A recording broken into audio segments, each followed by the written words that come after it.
seu vice, Gilberto Passos, advogado, respeitado aqui na cidade, eles precisarão de apoio.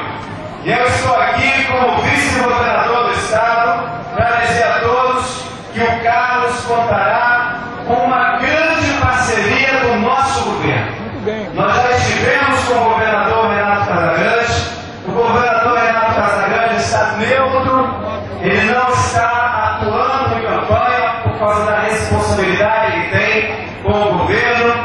mas ele, na conversa que fez, pedida pelo deputado Manato, junto comigo, disse ao Carlos Gon que estará à disposição dele para fazer todas as parcerias necessárias para melhorar a cidade de Guarapari,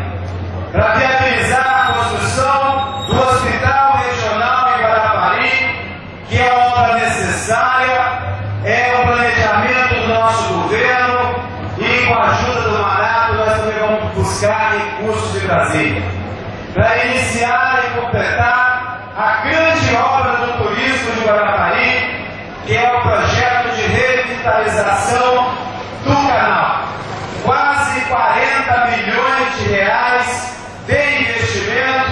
recursos já captados de Brasília, com o esforço e a colaboração